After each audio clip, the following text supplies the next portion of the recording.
My next question to you is, जैसे मेरे साथ क्या होता है, like I have been into that state of depression and all those things. तो there is this very like thing I want to know is कि जैसे when we are in anxiety और when we are in depression, तो it's our mind जो सोच रहा है, ठीक है, इट्स आवर ब्रेथ, हमारी सांस जो है वो चेंज हो रही है और हार्ट बीट जो है वो बढ़ रही है. So how come all these three things are connected with each other? Because सोच माइंड रहा है, हार्ट बीट तेज हो रही है और सांस चेंज हो रही है, तो वो कनेक्शन में समझ नहीं पाया कभी. तो यही कनेक्शन है ना. See, when you are stressed, anxiety हो रही है किसी चीज़ की, एंग्जाइटी ऑफ समथिंग, तो ये hypothalamus has instructed the body to release these two hormones, norepinephrine and epinephrine. तो नॉरएपिनेफ्रिन का रोल ही यही है ना. What it will do, it will increase your heartbeat, ठीक है ना. It will make you attentive, attentive हो जाओ भाई. It will increase your little breath भी इंक्रीज हो जाएगी क्योंकि आप ओवर एक्टिव हो गए ना. सो और I mean for a situation it is good, but अगर आपने इसको एक आपके लिए हमेशा ये हो रहा है then that is bad. So you have to release your anxiety. Anxiety को कम करनी पड़ेगी. ठीक है, एग्जाम तक तो एंग्जाइटी ठीक है, लेकिन से लाइफ में एक ऐसी कोई प्रॉब्लम आ गई, वो कम ही नहीं हो रही, तो आप you are always anxious, you are depressed. I mean तो वो आपको वो कॉज हटाना पड़ेगा. पर बड़ा मुश्किल है वो कॉज उठाना. मतलब समटाइम जैसे ये पर ये कोई मुश्किल नहीं है. सी, अब जैसे जब से आज हम मेडिटेट करते हैं, ठीक है कि नहीं, तो अगर आपको रेगुलरली आप ऐसा करते हैं और आपके मेडिटेशन सिर्फ ये नहीं कि हम उनको याद करें, वो तो है ही पार्ट, लेकिन आप ये भी मेडिटेट करते हैं कि यार कोई गुस्सा या कोई बात होएगी तो मैं गुस्सा नहीं करूँगा. ठीक, ये भी बड़ा इंपॉर्टेंट एक पार्ट है मेडिटेशन का. You should not, I mean आपने माइंड को ब्लैंक कर दिया, ये मेडिटेशन नहीं है. ठीक है, यू हैव टू रियलाइज कि भाई आपने सोचा उस चीज़ को, सुप्रीम गॉड को याद कर रहे हैं, उनको याद करते ये भी सोच रहे हैं यार कि यार लाइफ से बड़ा तो कुछ भी नहीं है, हमारी शांति से बड़ा तो कुछ भी नहीं है, हमारे पीस से बड़ा तो कुछ भी नहीं है. तो जो भी कॉज है, जो भी रीज़न है एंग्जाइटी का, वो दूर करो. सपोज मेरे किसी से कंपटीशन है, ठीक है कि नहीं, तो आप उस थॉट को ही हटाओ ना. ठीक है, ये सोचो यार कि यार वो कोई कॉम्पिटिटर है, करने दो जो वो कर रहा है, हम तो अपना, we will do our own work. If you talk to yourself, you suddenly realise कि नहीं ये यार ये बहुत सही बात है, मैंने अपना काम करना है. ठीक है, उसके काम करने से या और भी कोई रीज़न है, सपोज किसी से कोई सपोज फाइटिंग हो गई है, कुछ हो गया है, तो आप उसे वो कर दो कि भाई जस्ट से कि भाई it was my fault. I mean think, I am not saying you tell him, you think it is my fault, छोड़ो उसको, जाने दो, मैं उससे बहस ही नहीं करूँगा. ठीक है, तो that will ultimately, that idea is going to give you peace of mind. Because peace of mind से बड़ी दुनिया में कोई चीज़ नहीं है. अगर पीस ऑफ माइंड नहीं है तो आप गॉड को भी याद नहीं कर सकते. ये तो मैं श्योर हूँ. हाँ, मेरे को कोई इसमें कोई डाउट की बात नहीं है. सो पीस ऑफ माइंड के लिए ये सोचना भी ज़रूरी है. तो यहाँ पे मेडिटेशन का रोल आता है. तो आपने मेडिटेट किया तो ब्रेन के वही जो सिस्टम है वही डीएक्टिवेट होते हैं. जैसे अब ये लिम्बिक सिस्टम है, हमारे ब्रेन में लिम्बिक सिस्टम, इमोशनल सिस्टम. ठीक है ना, तो ये इमोशन जो है बड़ा लाइफ में बड़ा इम्पोर्टेंट, इसको कई बार सप्रेस करके रखना पड़ता है. ठीक है कि नहीं. ये जैसे आपने मेडिटेट किया तो एक पार्ट ऑफ ब्रेन है एमिगडाला, वो लिम्बिक सिस्टम का ही पार्ट है, वो स्टिमुलेट होता है. वो स्टिमुलेट होने का मतलब है गाबा पेंटिंग सेक्रेट करना. गाबा पेंटिंग नहीं, गाबा सेक्रेट करना. तो जब गाबा सेक्रेट हो गया, ब्रेन विल कम डाउन, आपकी एंग्जाइटी जो है वो कम हो जाएगी, यू फील पीस. तो बहुत सारे मेडिसिन गाबा के थ्रू एक्ट करते हैं. अब तो देखो दो चीज़ हो गई, एक तो नॉरएपी हो गया, नॉरएपिनेफ्रिन हो गया, जो कि स्टिमुलेट करता है, तो वो बीपी बढ़ाएगा. या और आपने कंटिन्यूसली उसको सोचते रहे तो ultimately you will have hypertension. ये मतलब कि वो फिर हैबिट हो जाती है ना, वो हमेशा ही फिर स्टिमुलेटेड रहेगा. तो और अगर आपने राइट सोच रखी, किसी के लिए द्वेष भाव नहीं रखा, ठीक है ना, निर्वैर रखा, मतलब कि इसमें गीता में भी उन्होंने बोला हुआ है, श्री कृष्णा जी ने बोला निर्वैर रह के अगर आप मुझे याद करोगे तो मैं मिलूंगा, इसमें कोई शक की बात नहीं है, ठीक है। तो ये चीज़ है। तो एमिगडाला ने पैरासिम्पैथेटिक सिस्टम को स्टिमुलेट किया, जो कि सिम्पैथेटिक का अपोजिट है।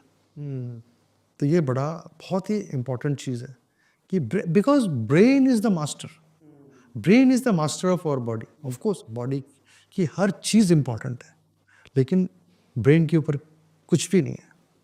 ठीक, आप देखो जैसे कि ब्रेन भी की डेवलपमेंट अगर आप देखो, जो एनिमल्स में जिस तरह की हुई है ब्रेन की डेवलपमेंट, तो वो भी बड़ा इम्पोर्टेंट है। सी अगर हम देखें, एक टर्म है जिसको कहते हैं reptilian brain. Have you heard of this term, the reptilian brain? What is it? Reptile, जैसे आप रेप्टाइल को देख लो, रेप्टाइल सबसे बहुत पहले आए ना, सबसे पहले तो वही है। आई मीन जो एम्फीबियन में रेप्टाइल्स आ गए, तो रेप्टाइल तक तो ब्रेन जो है वो एक एडवर्स सिचुएशन में रिएक्ट करता है। ठीक है, आप रेप्टाइल को देखोगे, आपने थोड़ा सा उसको डराया तो वो, जैसे लिजर्ड है, गार्डन लिजर्ड है या फिर ये नॉर्मल लिजर्ड, वो भाग जाएगा, ठीक है ना। और उनमें अटैक करने की भी, जस्ट लाइक स्नेक की तो वो भाग जाएगा वो, ठीक है कि नहीं। एंड उसमें अटैक करने का भी कि वो है, पर इतना माइंड नहीं है। दे कैन नॉट थिंक, ठीक है ना, they can not think, they can do this only, that is the brain which they have, we also have the innermost, जिसको हम कहते हैं कि ब्रेन स्टेम कहते हैं, ठीक है ना। तो ब्रेन स्टेम और कुछ पार्ट ऑफ ब्रेन जो है वो रेप्टिलियन ब्रेन है।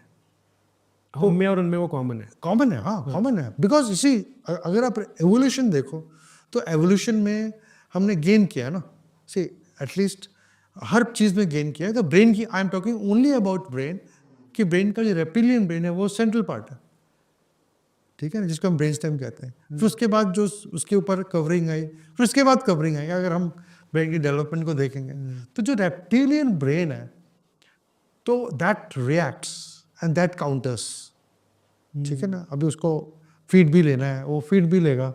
ऐसे देखोगे, इफ़ यू सी स्नेक, वो कैसे किसी चीज़ को पकड़ता है, देन यू विल रियलाइज कि नहीं है ये गॉड ने इसको यहाँ तक ही डेवलप किया है।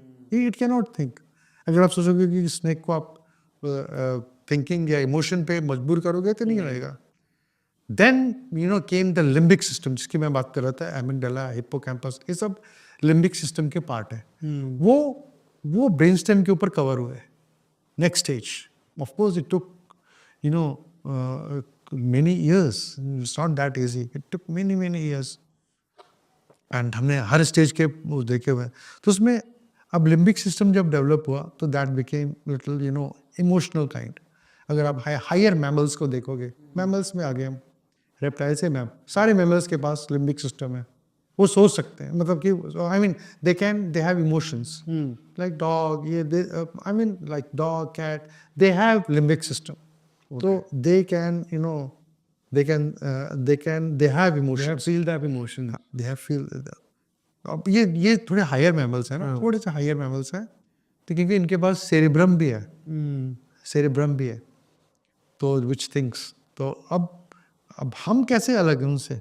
हम वी आर डिफरेंट बिकॉज हमारे पास सेरेब्रम में नियोकॉर्टेक्स है, neocortex which all human beings have, ठीक है। एक बहुत बड़ा फर्क है। और वो करता क्या है? थिंक्स, नियोकॉर्टेक्स नहीं, कॉर्टेक्स तो थिंक करता है, पर एक और है कि नियोकॉर्टेक्स आ गया और ज़्यादा। अब जैसे कहते हैं ना, मंकी है, monkey very near to human beings, ठीक है ना। तो मंकी के पास कॉर्टेक्स है, पर जो नियोकॉर्टेक्स है, कॉर्टेक्स का एक और लेयर, वो सिर्फ हमारे पास है। तो we can think in a very different kind. हम अपने बारे में सोच सकते हैं, दूसरों के बारे में सोच सकते हैं हम, और किसी चीज़ के, I mean you know how human brain works, कि किस तरह से काम कर रहे हैं हम, हर चीज़ को सोच समझ के, वो नियोकॉर्टेक्स का काम है, ठीक है ना। जो एवोल्यूशन का जो बेस्ट पार्ट है ह्यूमन बींग्स के लिए, वो यही है, ठीक है ना। जितने भी हमारे, अब देखो, ये तीनों चीज़ें इंटरलिंक्ड है, इट्स नॉट कि अलग है। They years and years have passed. So these things, जो रेप्टिलियन ब्रेन है, जो लिम्बिक सिस्टम है, और जो cortex neocortex, they are interlinked. ठीक है ना. आज एक रिफ्लेक्स है, रिफ्लेक्स जो पार्ट है वो रेप्टिलियन ब्रेन का काम है. ठीक है ना. वो आप सोचने का भी मौका नहीं है. अगर कोई चीज़ गर्म पानी पड़ा तो एकदम से आप you will suddenly pull it out. किसी ने आपको कोई चीज़ पत्थर फेंका, कुछ हुआ, तो you will immediately react, then think. वो भी है. फिर इमोशंस है, इमोशंस पे तो दुनिया चल रही है, उसी पे ही चल रही है मेरे उसी पे ही चल रही है, लिम्बिक सिस्टम पे. So these all things are interlinked. And अब जैसे हम सोचते हैं कि स्पिरिचुअलिटी के बारे में सोचे, फॉर एग्जांपल हम कोई कहता है मैं बड़ा स्पिरिचुअल हूँ, या स्पिरिचुअलिटी के बारे में हम सोचते हैं, तो that is part of neocortex. या हाउ कम, मतलब उससे हम कैसे अब relate- think process super thinking हो गई ना. सी देखो, थिंकिंग भी कई लेवल पे है. एक नॉर्मल लेवल है, इवन इन ह्यूमन बींग्स. एक किसी को देखोगे तो वो अर्न करने में ही लगा हुआ है. आई मीन नॉर्मल वर्क कर रहा है, शाम को पैसे लेके जा रहा है, उसका माइंड में और कुछ भी नहीं है. ठीक है ना. अगर उसको आप उसे 1000 रुपये दे दोगे, सुपर खुश हो जाएगा. Isn't it. किसी को 1000 रुपये एक्स्ट्रा मिलने कुछ, तो वो थिंकिंग है. फिर कोई बहुत थोड़ा सा उसको कुछ ज्ञान मिल गया है कहीं से, किसी ने बोल दिया, तो थोड़ा सा और ऊपर आ गया वो. ऐसे लेवल ऑफ कॉन्शियसनेस है ये. तो जितनी आप ऊपर जा रहे हो, जितने जैसे कि स्पिरिचुअलिटी की तरफ जा रहे हो, तो आपका लेवल ऑफ कॉन्शियसनेस बढ़ता जा रहा है. ठीक है. और ये level of consciousness he life को डिटरमिन करता है कि आपकी थिंकिंग कैसी है, अपने लिए, दूसरों के लिए.